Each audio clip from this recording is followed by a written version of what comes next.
नमस्कार, राज हिंदी क्लासेस में आप सभी का स्वागत। और आज हम हिंदी व्याकरण के अंतर्गत पढ़ने जा रहे हैं पदबंध। इससे पूर्व हम पद परिचय पढ़ चुके हैं। यदि आपने वो वीडियो नहीं देखा है तो डिस्क्रिप्शन बॉक्स में जाइए और पद परिचय को एक बार अवश्य ही समझ लीजिएगा। तो चलिए शुरू करते हैं पदबंध। इस वीडियो में हम पदबंध की परिभाषा करेंगे। इसके बाद हम पदबंध और पद परिचय का अंतर समझेंगे और फिर पदबंध के जो प्रकार हैं वो सभी प्रकारों को हम विस्तार से देखेंगे। तो चलिए सबसे पहले हम समझते हैं पदबंध होता क्या है। देखिए, पदबंध अंग्रेजी का फ्रेज। पद और बंध दो शब्द हैं इसके अंदर, पद और बंध। पद का क्या मतलब होता है कि देखिए, जो वर्ण होते हैं सार्थक वर्णों के योग से शब्द बनते हैं, ये हम जानते हैं। वे ही शब्द जब वाक्य में प्रयोग कर दिए जाते हैं तो वे पद बन जाते हैं। और ये जो पद हैं वो कुछ व्याकरणिक इकाई के रूप में काम करते हैं, आपस में मिलकर के कार्य करते हैं और बंध जाते हैं एक दूसरे से, वही पदबंध कहलाता है। देखिए, इसकी परिभाषा को देखो। वाक्य में अनेक पद मिलकर एक व्याकरणिक इकाई का कार्य करते हैं। व्याकरणिक इकाई से तात्पर्य है कि व्याकरण की कौन कौन सी इकाइयाँ होती हैं, जैसे संज्ञा है, सर्वनाम है, विशेषण, क्रिया, क्रिया विशेषण, ये सभी व्याकरणिक इकाइयाँ कहलाती हैं। तो बहुत से पद मिलकर, एक पद नहीं अनेक पद, यानी कि एक से अधिक पद आपस में मिलकर के किसी एक इकाई का कार्य करते हैं। यानी यह तो वो संज्ञा पदबंध बताएंगे, सर्वनाम पदबंध बताएंगे, इसी के आधार पर उसके भेद होते हैं। तो इस प्रकार से किसी एक व्याकरणिक इकाई का जब वे हमारे सामने प्रकट करते हैं इकाई को, तो वे पदबंध कहलाते हैं। इसमें क्या होता है, एक से अधिक पदों का नियम से बंधे होना आवश्यक है। यानी एक से अधिक पद होने चाहिए और वे व्याकरणिक नियमों में बंधे होने चाहिए। यह पद आपस में एक इकाई के रूप में जुड़े होते हैं, यानी कि ये किसी न किसी, जैसे संज्ञा पदबंध है तो संज्ञा के अनेक पद होंगे, वे सभी पद मिलकर के किसी एक भाषा के रूप को हमारे सामने प्रकट करेंगे। पदबंध वाक्य का एक अंश है, पूर्ण वाक्य नहीं है। देखिए, पदबंध जो होता है वो पूरा वाक्य नहीं होता, पूरा अर्थ वो नहीं देता। यदि आप केवल पदबंध को अलग कर देंगे तो वाक्य का अर्थ पूर्ण नहीं होगा, यानी कि ये वाक्यांश होते हैं। पदबंध में विकारी और अविकारी दोनों शब्द होते हैं, क्योंकि इसके जब हम भेद पढ़ेंगे तो आप देखेंगे कि उसमें विकारी और अविकारी दोनों प्रकार की इकाइयाँ समाहित की गई हैं। अतः कई पदों के योग से आप देखिए, इन पूरे जो नियम हमने पढ़े हैं इसका क्या भावार्थ निकलता है कि कई पदों के योग से बने वाक्यांश जो एक ही पद का कार्य करता है पदबंध कहलाते हैं। ये आपके सामने पदबंध प्रस्तुत किया गया। अब देखिए, एक उदाहरण से हम इसे समझ लेते हैं। जैसे हमने पढ़ा राम। राम एक शब्द है और जब हम राम को वाक्य में प्रयोग कर देते हैं तो वह पद बन जाता है। और जब हम कई पदों का योग कर देते हैं तो वे पदबंध हो जाता है। जैसे कि श्री राम में दो शब्द हैं, दो पद हैं, इसीलिए ये क्या है, पदबंध है। आगे और देखिए, दो से अधिक भी हो सकते हैं, जैसे दशरथ नंदन राम। इसमें तीन पदों को बांधा गया है किंतु अर्थ वही राम निकल रहा है। अयोध्या के राजा दशरथ के पुत्र राम। यहाँ पर आप देखिए कितने सारे पदों को मिला दिया गया है किंतु अर्थ केवल एक निकल रहा है, श्री राम। अयोध्या के राजा दशरथ के पुत्र कौशल्यानंदन राम। यहाँ देखिए इतने सारे संज्ञा शब्द, इतने सारे संज्ञा शब्द आपस में मिल रहे हैं, किंतु अर्थ केवल एक ही निकल रहा है, राम। तो यहाँ पर इतने सारे संज्ञा शब्दों को समाहित करके यहाँ संज्ञा पदबंध को दर्शाया गया है। एक उदाहरण और देखते हैं। कलकल करती हुई नदी बह रही थी। कलकल करती हुई नदी बह रही थी। यहाँ पर देखिए नदी की क्या विशेषता है, कलकल करती हुई। तो ये क्या है, यदि आप यहीं तक रखते हैं, यहाँ पर विशेषण शब्दों के योग से नदी के बारे में बताया गया है, तो ये पूरा का पूरा एक पदबंध है। शेर की तरह दहाड़ने वाला चेतन, देखिए शेर की तरह दहाड़ने वाला चेतन, ये देखिए यहाँ पर इतने सारे पद मिलकर के और चेतन के स्वभाव, उसके व्यक्तित्व के बारे में बताया जा रहा है, तो ये एक पदबंध है। शेर की तरह दहाड़ने वाला चेतन आज कांप रहा है। पदबंध करने के बाद अब हमें पदबंध और पद परिचय का अंतर भी समझ में आना चाहिए, क्योंकि विद्यार्थियों में बहुत भ्रांति हो जाती है, वे पदबंध और पद परिचय को एक समझ लेते हैं। ऐसा नहीं है, दोनों में बहुत अंतर है। हमने अभी समझा पद किसे कहते हैं और ये भी समझा कि पदबंध किसे कहते हैं। अब हम इन दोनों के अंतर पे ध्यान दें तो देखिए पद परिचय किसे कहते हैं, ये भी आपको थोड़ा सा ध्यान होना चाहिए कि जब वाक्य में अनेक पद मिलकर एक व्याकरणिक इकाई का कार्य करते हैं तो वे तो पदबंध कहलाते हैं। लेकिन जब वाक्य के पदों का व्याकरणिक परिचय पद परिचय कहलाता है। व्याकरणिक परिचय कैसे दिया जाता है? वह परिचय इस तरह से दिया जाता है कि लिंग, वचन, कारक आदि के अनुसार जो भी किसी पद का परिचय होता है। एक हम करके देखते हैं उदाहरण, जिससे आपको अच्छे से पता चल जाएगा। कौशल्यानंदन राम मर्यादा पुरुषोत्तम कहलाते हैं। अब देखिए, अगर हम कहते हैं कौशल्यानंदन राम, तो यहाँ संज्ञा पदबंध आपके सामने है, क्योंकि 3 पद मिलकर के और हमें एक इकाई का कार्य, एक संज्ञा यानी राम के बारे में बता रहे हैं। लेकिन यदि ये जो श्री राम है, इनका व्याकरणिक परिचय देना हो, पद परिचय बताना हो, तो क्या होगा कि राम जो है वो संज्ञा है। कौन सी संज्ञा है? व्यक्तिवाचक संज्ञा है और एक वचन है, पुल्लिंग है और कर्ता कारक है। ठीक है, इतना परिचय हम राम का दे सकते हैं कि ये व्यक्तिवाचक संज्ञा है, पुल्लिंग है, एक वचन है और कर्ता कारक है। तो ये सब इनका पद परिचय है। लेकिन यदि हमने कहा कि कौशल्यानंदन राम, ये एक पद है, तो अब आपको समझ में आ गया होगा कि पदबंध और पद परिचय में क्या अंतर है। इसमें ध्यान देना, जहाँ भी आपको ये द दिखाई दे रहा है, ये मुद्रण की गलती है।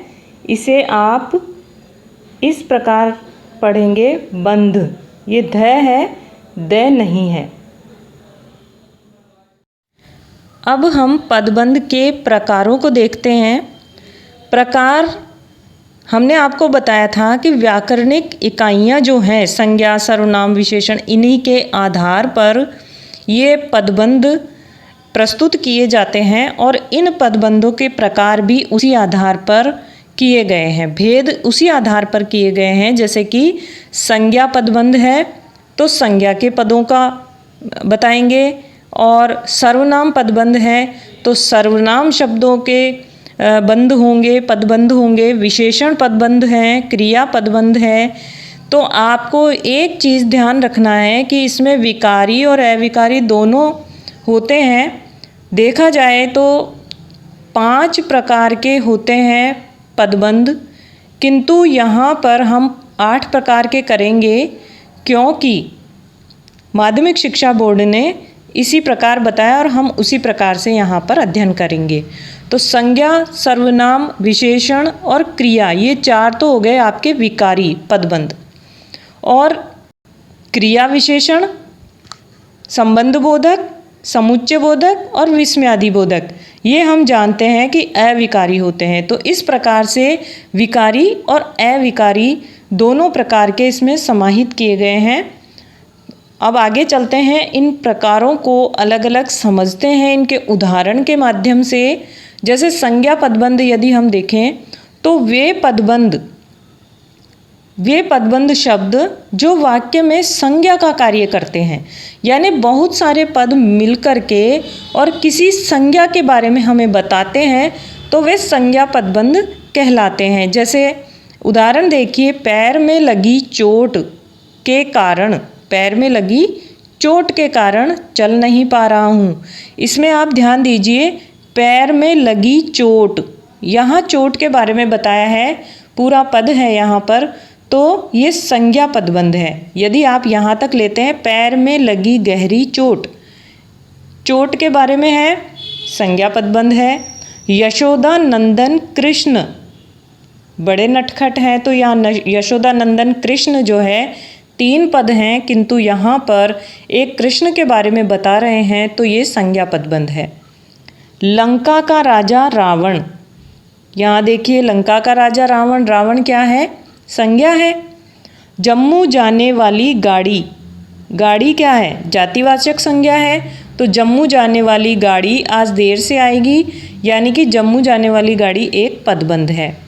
थका हुआ कमज़ोर मजदूर, मजदूर भी क्या है? जातिवाचक संज्ञा है, और इसी को इन पदों के माध्यम से दर्शाया गया है। तो थका हुआ कमज़ोर मजदूर काम पूरा नहीं कर पाया। इस प्रकार से आपको संज्ञा पदबंध को देखना है। दूसरा आपके सामने सर्वनाम पदबंध, वही आपने जैसे संज्ञा किया था, वह पदबंध शब्द जो वाक्य में सर्वनाम का कार्य करते हैं, ऐसे पदबंध को हम सर्वनाम पदबंध कहते हैं।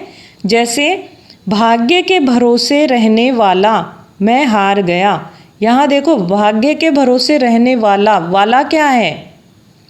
यह एक सर्वनाम है, इसीलिए यह सर्वनाम पदबंध है। चोट खाया हुआ वो खतरनाक हो जाएगा, तो वो क्या है? वो एक सर्वनाम है, इसलिए चोट खाया हुआ वो, यहाँ पर आपको सर्वनाम पदबंध मिलेगा। चीते की तरह फुर्तीले आप भी सर्वनाम है, इसीलिए चीते की तरह फुर्तीले आप एक सर्वनाम पदबंध है। शरारत करने वाला वह, ये भी एक पूरा का पूरा पद है और पदबंध है, सर्वनाम वह है इसमें। बड़ी डींगे हाँकने वाला वह, ये वह भी सर्वनाम है, इसीलिए यहाँ पर ये पूरा का पूरा सर्वनाम पदबंध है। बड़ी डींगे हाँकने वाला वह आज चुप है। इन उदाहरणों से आपको समझ आ गया होगा। अब देखिए, इसी प्रकार हम विशेषण पदबंध को देखते हैं। इसमें वे शब्द आते हैं जो विशेषण का कार्य करते हैं। देखो कैसे, आज्ञाकारी और समझदार, बस यहीं तक लेंगे आप, आज्ञाकारी और समझदार। यदि आपने लड़का ले लिया तो ये संज्ञा पदबंध बन जाएगा, यानी कि विशेषण पदबंधों को संज्ञा के साथ मिलाकर लिखें तो संज्ञा पदबंध हो जाता है, और अलग करके लिखें तो विशेषण पदबंध हो जाता है। देखिए, आज्ञाकारी और समझदार तक क्या है? विशेषण पदबंध है। ये विशेषण शब्द हैं, पद हैं, 3 पद हैं जो एक किसी लड़के की विशेषता बता रहे हैं, यहाँ तक विशेषण पदबंध है। किंतु यदि आपने कहा कि आज्ञाकारी और समझदार लड़का तक ले लिया इसको, तो ये संज्ञा पदबंध बन जाएगा। इसीलिए आपको ये विशेष ध्यान रखना है, क्योंकि ज़्यादातर जो संज्ञा पदबंध के शब्द हैं वे विशेषण पदबंध के भी होते हैं, तो आपको इसमें संज्ञा को समाहित नहीं करना है। आज्ञाकारी और समझदार लड़का जीत गया, तो लड़का तक नहीं लेना है, समझदार तक अगर लेंगे तो विशेषण पदबंध होगा। पदबंध फिर भी होगा, किंतु लड़का तक लेंगे तो संज्ञा पदबंध हो जाएगा।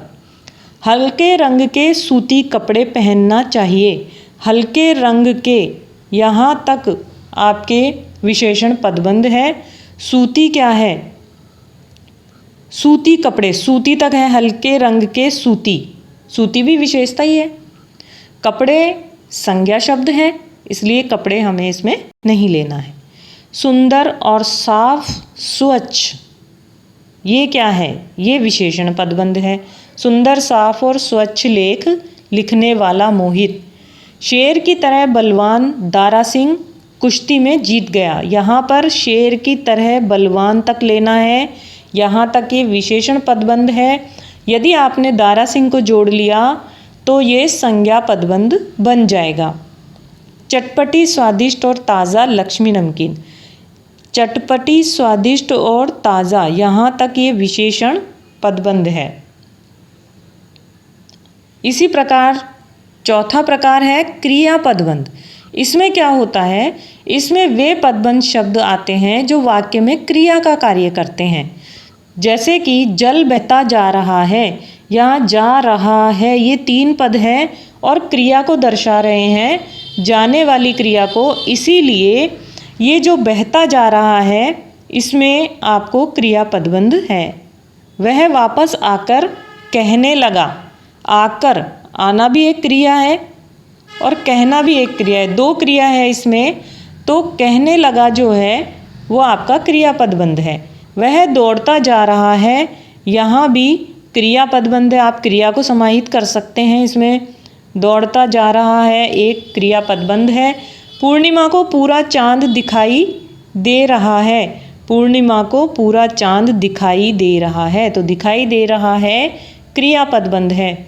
अब यहाँ से जाया जा सकता है, जाया जा सकता है, ये देखिए इतने सारे पद मिलकर के और एक क्रिया बना रहे हैं, तो ये क्रिया पदबंध है। अगला 5वां क्रिया विशेषण। क्रिया विशेषण किसे कहते हैं? आपको पता है कि क्रिया की विशेषता बताने वाले शब्दों को क्रिया विशेषण कहते हैं।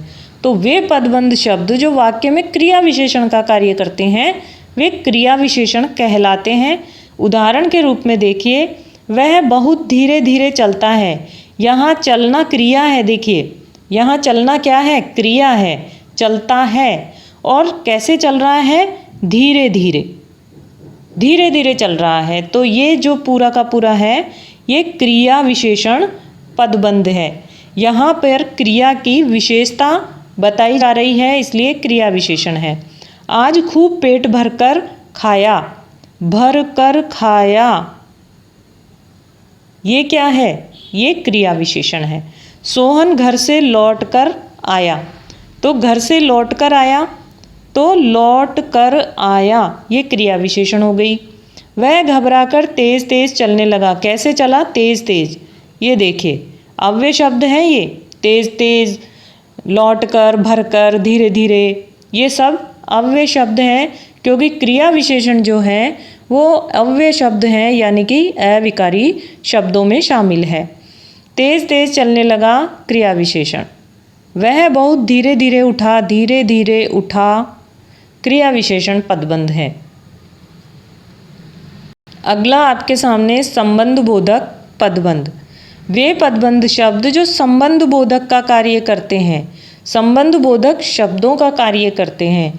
संबंध बोधक क्या होते हैं? जो 2 शब्दों या 2 वाक्यों में संबंध स्थापित करते हैं, इस तरह के जो शब्द होते हैं वे संबंध बोधक होते हैं। और ये शब्द जब वाक्य में प्रयुक्त होते हैं तो पद कहलाते हैं, और जब कई पद मिल जाते हैं तो वे संबंध बोधक पदबंध कहलाते हैं। जैसे देखिए, सुरेश बस के ऊपर तेजी से चढ़ा। यहाँ के ऊपर जो शब्द है, यहाँ 2 पद आए हैं, अव्यय हैं, संबंध बता रहे हैं सुरेश बस और उसके चलने की स्थिति में।